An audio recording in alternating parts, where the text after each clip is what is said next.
नमस्कार, जनता टीवी देख रहे हैं आप। आपके साथ मैं हूं अंजलि भंडारी। स्वागत है आपका अपना प्रदेश उत्तर प्रदेश उत्तराखंड के इस बुलेटिन में।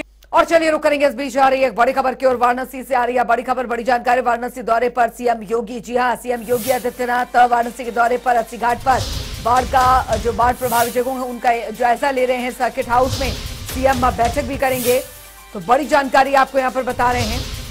सर्किट हाउस में सीएम बैठक करेंगे अधिकारियों के साथ। वाराणसी दौरे पर हैं सीएम योगी आदित्यनाथ। ये बड़ी खबर आपको बता रहे हैं। अस्सी घाट पर बाढ़ का जायजा ले रहे हैं सर्किट हाउस, और ये लाइव तस्वीरें हम आपको दिखा रहे हैं। अस्सी घाट पर बाढ़ का ये जायजा जो है वो ले रहे हैं। लगातार हो रही बारिश के बाद आप देख सकते हैं जो जल स्तर है वो काफी ज्यादा बढ़ गया है, और यहां पर खुद मुख्यमंत्री योगी आदित्यनाथ जायजा ले रहे हैं। इसके बाद सर्किट हाउस में सीएम बैठक भी करेंगे। तो फिलहाल वाराणसी दौरे पर सीएम योगी आदित्यनाथ हैं, और ये एक्सक्लूसिव तस्वीरें अस्सी घाट की हम आपको यहां पर दिखा रहे हैं, जहां पर खुद मुख्यमंत्री योगी आदित्यनाथ जायजा ले रहे हैं कि फिलहाल जो बाढ़ की स्थिति बनी हुई है उसके बाद क्या स्थिति बनी हुई है, क्योंकि लगातार जलस्तर बढ़ता जा रहा है और घाट के आसपास के जो इलाके हैं वहां पर पानी जो है वो घुस गया है। तो फिलहाल प्रशासन की तरफ से किस तरीके से बंदोबस्त जो है वो किए गए हैं आप देख सकते हैं। एक्सक्लूसिव तस्वीरें जो हैं वो हम आपको दिखा रहे हैं। धर्मेंद्र चौबे संवाददाता हमारे साथ सीधे जुड़ गए इस खबर पर ज्यादा जानकारी के साथ। धर्मेंद्र, बाढ़ से प्रभावित इलाकों का जो जायजा है वो लगातार लिया जा रहा है मुख्यमंत्री योगी आदित्यनाथ द्वारा, और ये हम लाइव तस्वीरें भी दिखा रहे थे जहां पर मुख्यमंत्री स्वयं वहां पर जो निरीक्षण है वो यहां पर कर रहे हैं बाढ़ प्रभावित जगहों का। बाढ़ राहत जहां सामग्री मुख्यमंत्री को वितरण करना है गोयनका विद्यालय, मैं उपस्थित हूं। पूरी तैयारी हो चुकी जी। में मुख्यमंत्री यहां आना है। मुख्यमंत्री को देखिए पूरी तरह से लोगों को बैठा दिया गया। लगभग 64 परिवार के 250 लोग हैं। इधर मेडिकल टीम पूरी तरह से तैयार है, और बाढ़ राहत सामग्री जो वितरण करना है मुख्यमंत्री के हाथों, ये देखिए सामने दिखाया गया है। लोग बैठे हुए हैं, बस मुख्यमंत्री जी के आने का इंतजार है। और किस तरीके की सुविधा मिल रही है लोगों से भी जान लेते हैं। किस तरीके की सुविधा आप लोगों को मिल रही है यहाँ पे इस समय जो है मुख्यमंत्री जी आ रहे हैं, इसके पहले क्या सुविधाएं यहाँ ठीक ठाक मिल रही है? ठीक ठाक मिल रही है। कितने लोग हैं एक परिवार के आपके? 8 लोग हैं। आप लोगों को जो सामान मिलना चाहिए, खाने पीने के सामान मिल रही है? तो अंजलि, ये देखिए एक्सक्लूसिव तस्वीर मैं दिखा रहा हूँ जहां मुख्यमंत्री जी आ रहे हैं, और इस तरीके से परिवार को बैठाया गया है। लाइन बाय लाइन सिस्टम जो है यहाँ का कि मुख्यमंत्री जी ठीक तरीके से जो 64 परिवार के 250 लोग हैं उनको राहत सामग्री, देखिए बाढ़ राहत सामग्री का ये पैकेट है, इसको भी दिखाना चाहूंगा। इस पैकेट को वितरित किया जाएगा, और ये जो 250 लोग हैं इन लोगों को देने के बाद मुख्यमंत्री जी यहाँ से सर्किट हाउस के लिए रवाना होंगे। वहां जी बैठक कर जायजा भी लेंगे और क्या स्थिति है यहाँ के पूरे बाढ़ क्षेत्रों की, क्योंकि शहरी क्षेत्र का दौरा हुआ है, ग्रामीण क्षेत्र छूट गए हैं। तो ग्रामीण और शहरी जो हैं सबका वो स्थिति देखेंगे और जानेंगे, अधिकारियों से वार्ता भी करेंगे इसमें। जाहिर तौर पर धर्मेंद्र, क्योंकि हम तस्वीरें यहाँ पर देख रहे हैं और खुद मुख्यमंत्री योगी आदित्यनाथ द्वारा अपने जो मंत्री है अपनी सरकार में उनको भी निर्देश दिए गए हैं कि वो बाढ़ प्रभावित जो जगह है, क्षेत्र है, वहां का हवाई सर्वेक्षण करें। लेकिन अगर बात मुख्यमंत्री योगी आदित्यनाथ की स्वयं की जाए तो वो जमीन पर उतरकर पूरा सर्वेक्षण जो है कर रहे हैं, सुनिश्चित कर रहे हैं कि जो प्रभावित लोग हैं बाढ़ से उन तक जो मदद सामग्री है वो पहुंच रही है, पहुंचाई जा रही है, ये वो खुद सुनिश्चित कर रहे हैं। और ताजा तस्वीरें भी हम दिखा रहे हैं अपने दर्शकों को। देखिए अंजलि, सबसे बड़ी चीज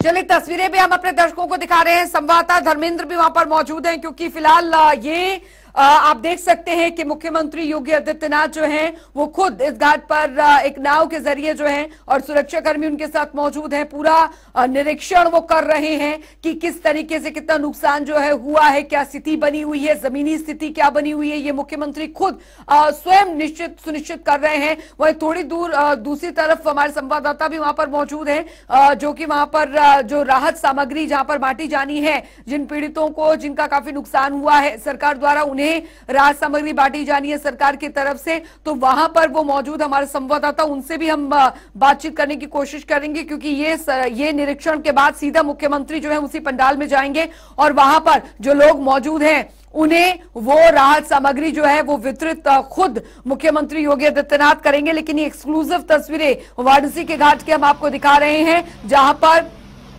मुख्यमंत्री योगी आदित्यनाथ आप देखिए खुद नाव पर सवार हैं और वो निरीक्षण कर रहे हैं कि फिलहाल किस तरीके से कितना नुकसान जो है वो हुआ है, कितने लोग इसमें प्रभावित हुए हैं। तमाम अधिकारीगण उनके साथ मौजूद हैं जो उन्हें पूरी जो यथास्थिति है उससे अवगत वो करवा रहे हैं और तस्वीरें भी हम आपको दिखा रहे हैं। धर्मेंद्र लगातार हमारे साथ बने हुए हैं। धर्मेंद्र, क्योंकि मुख्यमंत्री योगी आदित्यनाथ ये खुद सुनिश्चित कर रहे हैं जमीन पर उतरकर कि आखिर वास्तुस्थिति जो है वो क्या बनी हुई है, और इसकी तस्वीरें भी हम अपने दर्शकों को दिखा रहे हैं कि खुद नाव पर सवार होकर अधिकारी उनके साथ मौजूद हैं और वो खुद स्वयं देख रहे हैं, सुनिश्चित कर रहे हैं कि वाकई में कितना ज्यादा नुकसान हुआ है और क्या स्थिति बनी हुई है। देखिए अंजलि, सबसे बड़ी चीज मुख्यमंत्री की पहले से ही ये जो तैयारियां होती हैं वो मैराथन दौरे की जो तैयारियां करते हैं और एक पूर्ण रूप से वो एकदम मेंटली प्रिपेयर्ड होके चलते हैं, क्योंकि गाजीपुर में जिस तरीके से उन्होंने दौरा किया है, हवाई सर्वेक्षण किया, एकदम ग्राउंड पे आकर उन्होंने पूरा हवाई सर्वेक्षण किया। उसके बाद राहत शिविर में गए और राहत शिविर में लोगों से बात की, राहत शिविर में लोगों से जाना कि जिला प्रशासन जिस तरीके से मुहैया चीजों को कराना चाहिए हो रहा है कि नहीं, सहजता से लोगों को चीजें पहुंच रही हैं कि नहीं, बाढ़ जो पीड़ित हैं उनको जो मेडिकल टीम की बात की जाए, चाहे साफ सफाई की बात की जाए, चाहे राहत शिविरों में जिस तरीके से व्यवस्थाएं होनी चाहिए, वो सारी चीजों को उन्होंने जाना और लोगों से बात की। उसके बाद वहां के अधिकारियों से, आला अधिकारियों से बात की और उसके बाद वाराणसी पहुंचे। वाराणसी राहत शिविर आपको दिखाई रहे हैं कि ये पूरी तैयारी कर ली गई है और चंद मिनटों में मुख्यमंत्री पहुंचने वाले हैं और चंद मिनटों में यहाँ लगभग 64 परिवार के 250 लोगों को राहत सामग्री वितरण की जाएगी। लोगों को लाइन से बैठा दिया गया सिस्टमेटिक तरीके से। हमारे साथ यहाँ जिला प्रशासन के कुछ अधिकारी, इनसे हम बात कर लेते हैं। अंजलि, हमारे साथ एसडीएम सदर हैं, इनसे जानते हैं कि कितने लोगों को वितरण किया जाएगा। एसडीएम सदर महोदया से, महोदय कितने लोगों को वितरण किया जाएगा राहत सामग्री? लगभग यहाँ लगभग 30 लोगों को वितरण होगा आज माननीय मुख्यमंत्री जी के हाथों से। बाकी डिटेल्स एडीएम एफआर साहब हैं। कितने परिवार हैं? लगभग 30 परिवार को वितरण होगा। यहाँ पर हमारे जो केंद्र है इसमें 65 परिवार इस टाइम आवास है। तो अंजलि, ये एसडीएम सदर थी हमारे साथ। इनका कहना है कि लगभग 264 परिवार के 250 लोग हैं जिनको मुख्यमंत्री द्वारा राहत सामग्री वितरण की जाएगी।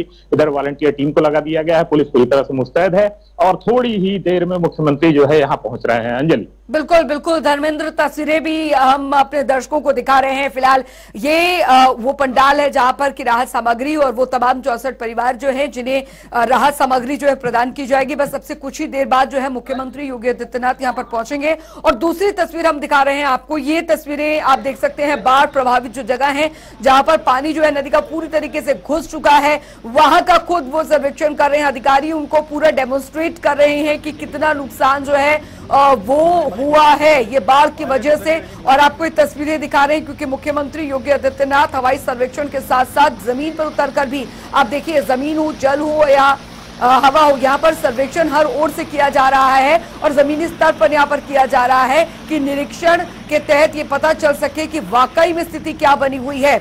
बहुत बहुत शुक्रिया धर्मेंद्र, आपसे आगे भी अपडेट लेते रहेंगे इस खबर पर।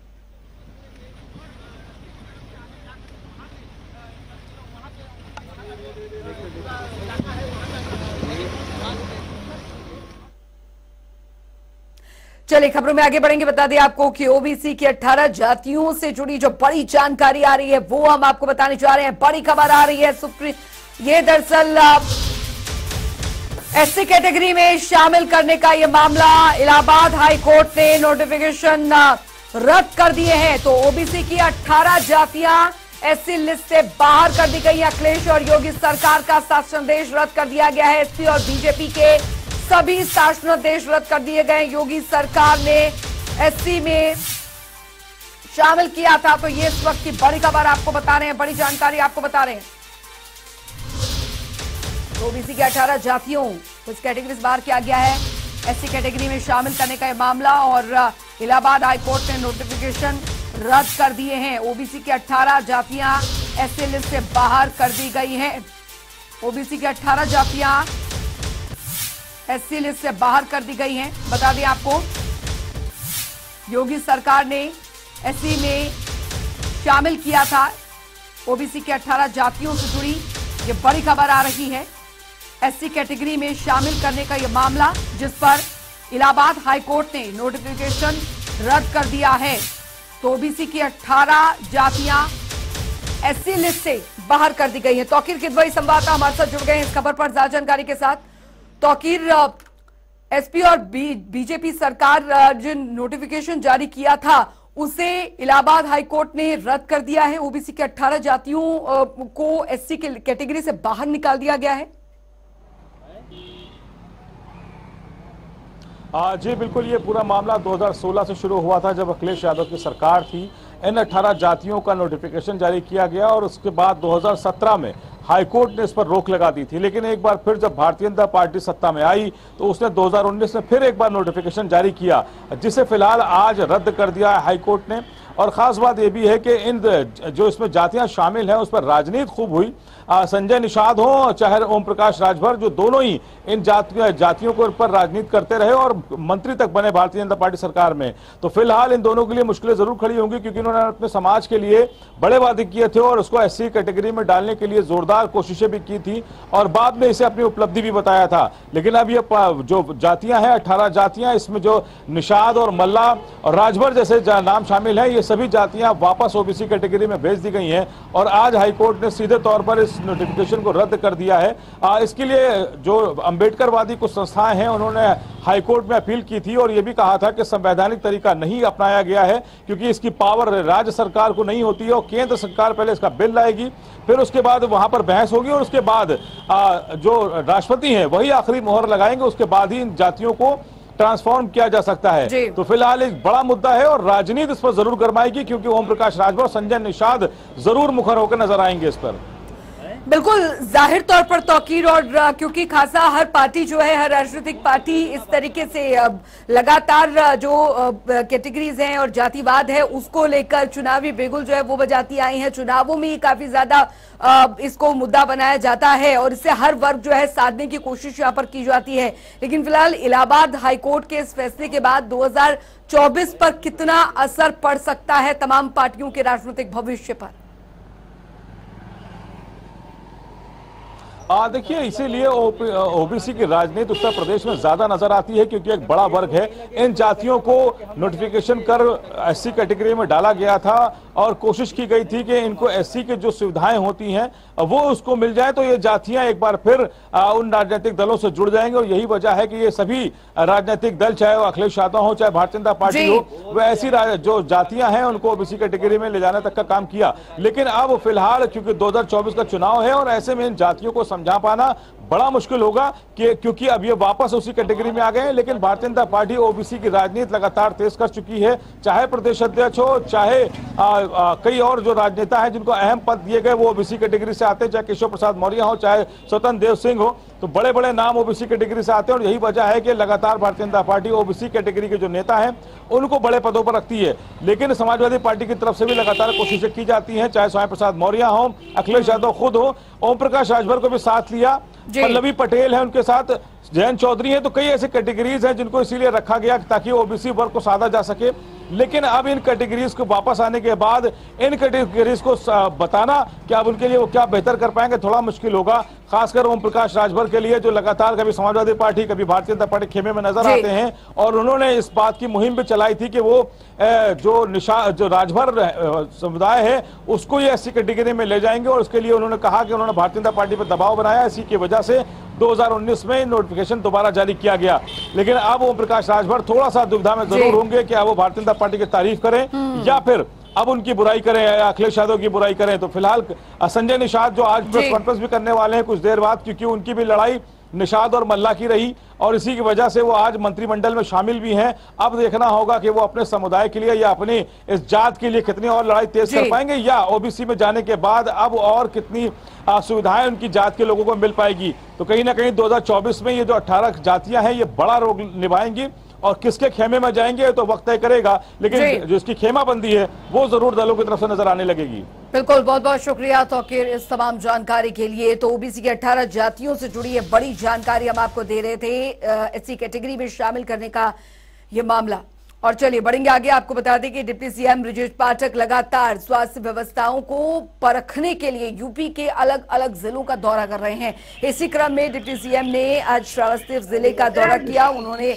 यहां पर सामुदायिक स्वास्थ्य केंद्र का निरीक्षण भी किया। इस दौरान उन्होंने इमरजेंसी वार्ड में जाकर मरीजों से उनका हालचाल जाना। साथ ही सीएमओ को मरीजों के बेहतर इलाज के लिए जरूरी दिशा निर्देश भी दिए। इसके बाद डिप्टी सीएम ने सीताद्वार में बने गौशाला का निरीक्षण किया। अपने दौरे के समापन में ब्रजेश पाठक ने समाजवादी पार्टी अध्यक्ष अखिलेश यादव और कांग्रेस पर भी जमकर निशाना साधा। ब्रजेश पाठक ने कहा कि जब सरकार गुंडों माफियाओं पर सरकार कार्रवाई करती है तो उनके संरक्षण में पूर्व मुख्यमंत्री अखिलेश जाते हैं। वहीं उन्होंने कांग्रेस को लेकर कहा कि कांग्रेस बसपा से गठबंधन कर सपा पूर्ण रूप से उत्तर प्रदेश से साफ हो चुकी है। जनता इनको नकार चुकी है। समाजवादी पार्टी के डीएनए में है गुंडे, बदमाश, माफिया, लुच्चे, लफंगे, उनको प्रमोट करना। अभी आपने देखा 4 दिन पहले ही आजमगढ़ गए थे। एक जो शराब माफिया हैं, जो जहरीली शराब बनाने के आरोपी हैं, वो जेल में हैं, उनसे मिलने के लिए गए थे। ये सिद्ध करता है कि समाजवादी पार्टी ने अपनी मूल विचारधारा में परिवर्तन नहीं किया है। ये गुंडों को, बदमाशों को, ऑर्गेनाइज क्रिमिनल्स को बढ़ावा देते हैं। हमारी सरकार में अपराधियों को छोड़ा नहीं जाता है, उन पर कड़ी कार्रवाई की जाती है। उधर लखनऊ भी समाजवादी पार्टी कार्यालय के बाहर नगर निगम का बुलडोजर चला है। निगम ने समाजवादी पार्टी कार्यालय के बाहर की दुकानों को तोड़ा है। निगम ने अतिक्रमण को लेकर दुकानदारों को कई नोटिस भी दिए थे। उत्तर प्रदेश में इन दिनों सरकारी और फुटपाथ की जमीन पर अवैध कब्जा करने वाले लोगों के खिलाफ सख्त कार्रवाई की जा रही है। अवैध कब्जा किए गए जगहों पर बुलडोजर चलवाकर उसे कब्जा मुक्त कराया जा रहा है। इसी के तहत आज लखनऊ में समाजवादी पार्टी के कार्यालय के बाहर बुलडोजर चलाया गया। दरअसल लखनऊ नगर निगम ने समाजवादी पार्टी के कार्यालय के बाहर लगाई गई दुकानों के मालिकों को नोटिस दिए गए और उन्हें अतिक्रमण हटाने के लिए कहा गया था, लेकिन दुकानदारों ने अपनी दुकानें शिफ्ट नहीं की, जिसके बाद नगर निगम ने ये कार्रवाई की।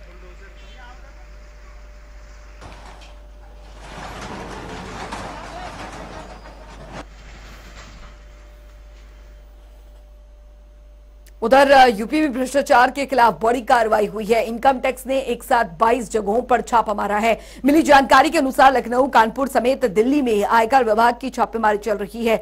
सूत्रों से मिली जानकारी के अनुसार इस छापेमारी में कई भ्रष्ट ब्यूरोक्रेट्स इनकम टैक्स के रडार पर हैं। कई विभागों में कार्यरत भ्रष्ट अधिकारियों के यहां छापेमारी हो रही है। सूत्रों के अनुसार यूपीकॉन से जुड़े ठेकेदारों पर इनकम टैक्स का छापा पड़ा है। इनकम टैक्स विभाग की ओर से की गई कार्रवाई के तहत उत्तर प्रदेश के अंतर्गत कई विभागों में कार्यरत करीब 1.5 दर्जन अधिकारी कर्मचारी रडार पर आ गए हैं। इनमें उद्योग विभाग, उद्यमिता विकास संस्थान, उद्यमिता प्रशिक्षण संस्थान, यूपी इंडस्ट्रियल कंसल्टेंट लिमिटेड और प्राइवेट सेक्टर के कुछ संस्थान हैं। कानपुर में प्रॉपर्टी डीलर राजू चौहान और साथ ही देशराज के ठिकानों पर कानपुर में छापेमारी की गई।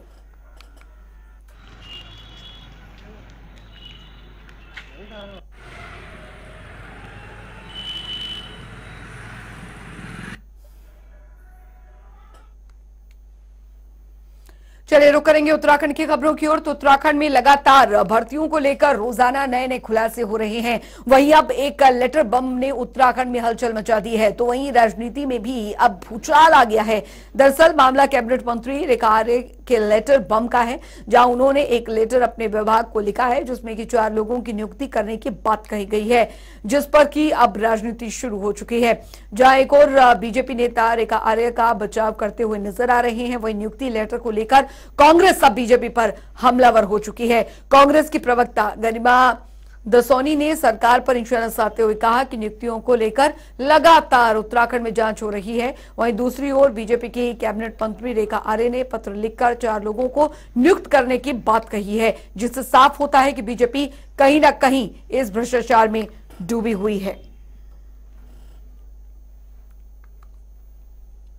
नवीन शुक्ला संवाददाता हमारे साथ इस बीच जुड़ गए हैं ज्यादा जानकारी के साथ। नवीन, फिलहाल भर्ती घोटाले मामले में अब एक और नया मोड़ सामने आया है। ये जो लेटर बम निकलकर सामने आया, उसने कांग्रेस को जरूर वजह दे दी है बीजेपी के खिलाफ मोर्चा खोलने की।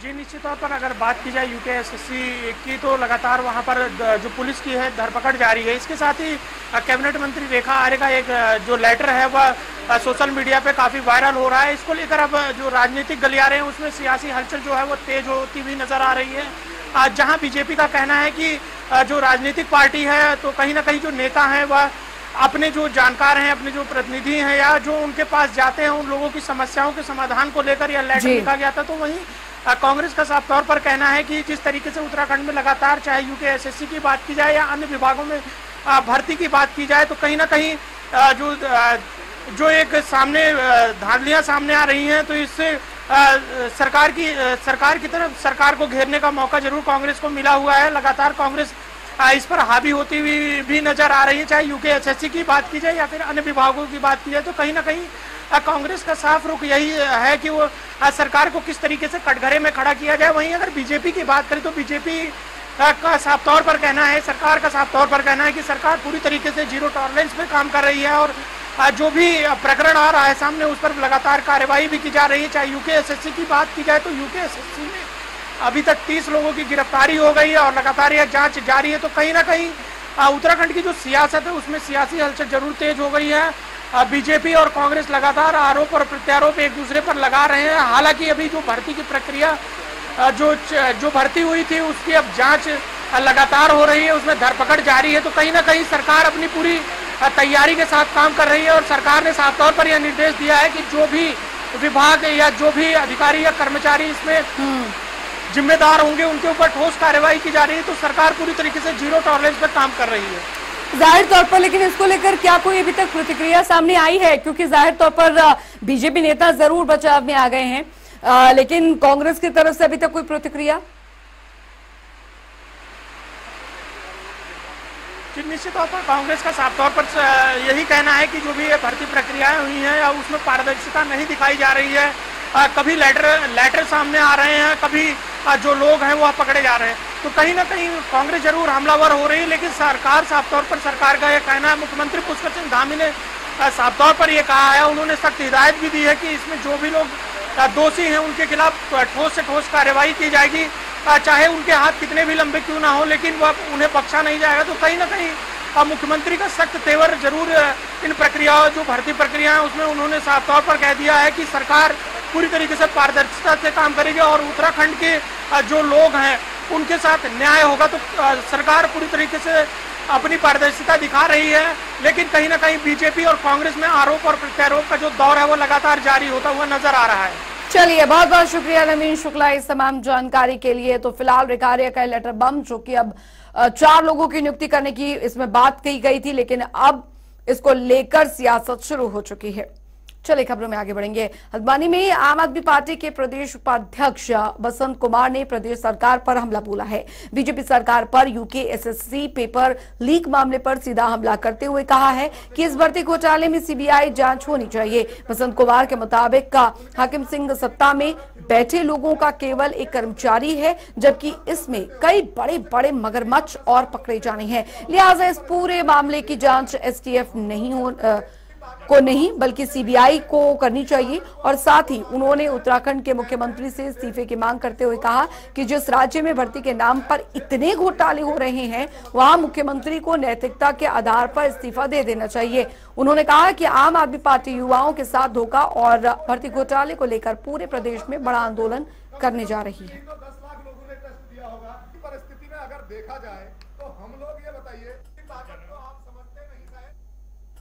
तो यूकेएसएससी पेपर लीक मामले में मुख्यमंत्री धामी के निर्देशों का असर दिखने के साथ साथ योग्य मेहनती युवाओं को किसी भी कीमत में परेशान न होने देने का साफ संदेश सामने आया है। राज्य आंदोलनकारी रविंद्र जुगरान के नेतृत्व में युवा अभ्यर्थियों ने मुख्यमंत्री से मुलाकात कर अपना दर्द रखा। मुख्यमंत्री सरकार रास्ता निकालने जा रही है। राज्य गठन के बाद शायद पहली बार ऐसा होगा कि किसी बड़े संगठित अपराध और युवाओं के साथ हो रहे बड़े अपराध के खिलाफ सीधा मुख्यमंत्री ने एक्शन लेते हुए एक बड़ा फैसला ले लिया है। यूकेएसएससी पेपर लीक मामले में करीब 40 दिन की जांच में 30 अपराधियों की अरेस्टिंग हो चुकी है। इसमें नकल माफिया और एक पूर्व मुख्यमंत्री के विशेष करीबी हाकिम सिंह गेंद्रपाल और साथ ही इसके नेटवर्क को एसटीएफ ने तोड़ कर रख दिया है। हम ईमानदारी से, मेहनत से, परिश्रम से, मेरिट पर चयनित होके आए हैं। हमारे साथ भी सरकार न्याय करे, हमारा पक्ष भी सुने और अगर हमको ज्वाइनिंग दे, हमको नौकरी दे, अगर जांच कराए, अगर हम गलत पाए जाते हैं ज्वाइनिंग देने के बाद भी अगर हम गलत पाए जाते हैं तो हमको टर्मिनेट करे, बर्खास्त करे, हमसे शपथ पत्र ले ले और हमें आने वाले समय में पूरे जीवन काल के लिए किसी भी भर्ती में आवेदन करने से वंचित कर दिया जाए। उधर उत्तराखंड में कोरोना के चलते पिछले 2 सालों से छात्र संघ चुनाव नहीं हुए हैं। इस साल चुनाव होंगे या नहीं, इसको लेकर भी कोई आदेश जारी नहीं हुआ। ऐसे में कुमाऊं के सबसे बड़े MB-PG कॉलेज हल्द्वानी में ABVP की तरफ से उच्च शिक्षा मंत्री धन सिंह रावत को प्रचार के माध्यम से एक ज्ञापन भेजा गया। छात्रों ने मांग की है कि इस साल उत्तराखंड में सभी महाविद्यालयों में छात्र संघ चुनाव की तारीख घोषित करें ताकि सभी दावेदार अपनी अपनी तैयारी कर सकें। छात्रों ने कहा है कि अगर विधानसभा चुनाव हो सकते हैं तो फिर छात्र संघ चुनाव क्यों नहीं। हम अखिल भारतीय विद्यार्थी परिषद के कार्यकर्ता हैं। सर्वप्रथम हमने देहरादून में माननीय उच्च शिक्षा मंत्री धन सिंह रावत जी को ज्ञापन दिया, जिसके बाद हमने उनको चेतावनी दे रखी कि 15 दिन के अंदर छात्र संघ चुनाव की तिथि घोषित की जाए। तो अभी प्रदेश भर में हम लोगों ने प्राचार्य के माध्यम से ज्ञापन दिया गया है, जिसमें हम लोगों ने मांग रखी कि 15 दिन के अंदर सभी प्रदेश भर में छात्र संघ चुनाव की स्थिति साफ हो। और चलिए फिलहाल वक्त हो चला छोटे से ब्रेक का, आप बने रहिए जनता टीवी के साथ।